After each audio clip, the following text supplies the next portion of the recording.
You wanted the best shocks on your drag car, and you've got them. Let's talk about adjusting them.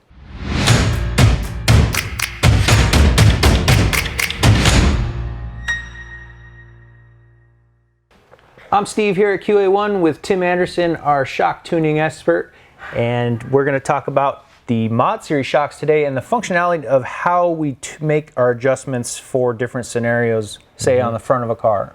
Right. So on the front of a drag car, you get scenarios where the front end's coming up too fast, the wheels come off the ground, and you want to tame that down. So taming down a wheel stand, you want to start dialing up your rebound. So there are two rebound adjustments on this shock. There is the high-speed adjustment knob, and the small Allen screw next to it will be your low-speed bleed adjustment.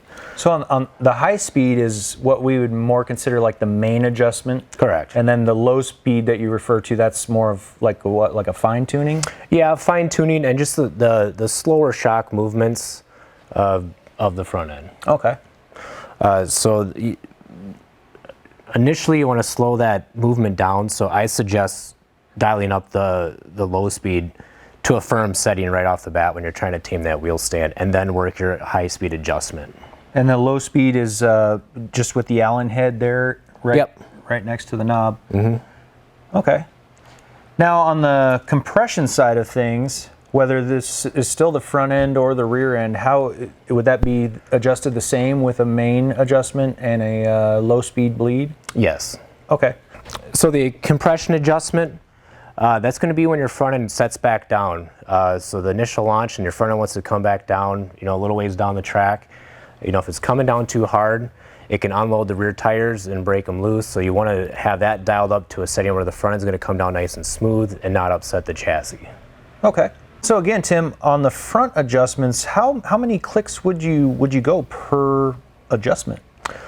I would say you'd want to go at least 2 to 3 clicks to see a noticeable change on the 2 to 3 clicks on the high-speed adjustments, and about a half a turn to a turn on the low-speed bleed adjustments. And then see what you've got from there, and then make final adjustments? Yes.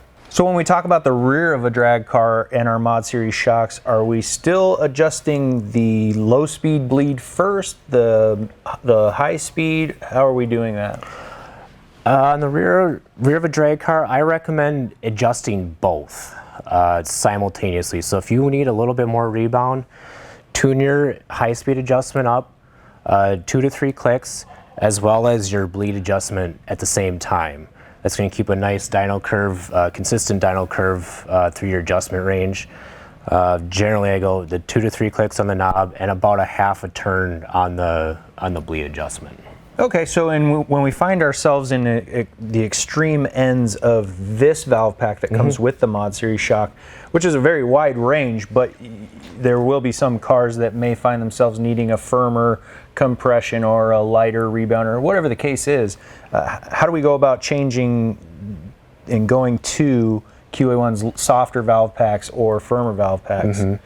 So we do have 4 different valve packs. We have soft, medium, firm, and extra firm.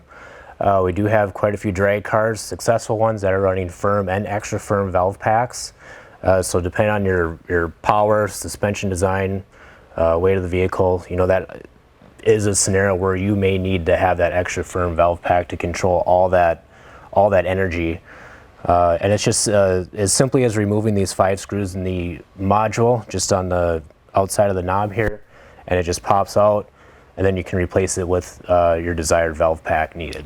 And because you've got Mod Series on your car, you can change that on the car in between rounds. Yep. Crazy stuff. Well, we hope you learned a lot here about your Mod Series for drag racing. If you do have any calls, give us a call at the tech line. You can also visit us at QA1.net. We appreciate you stopping by.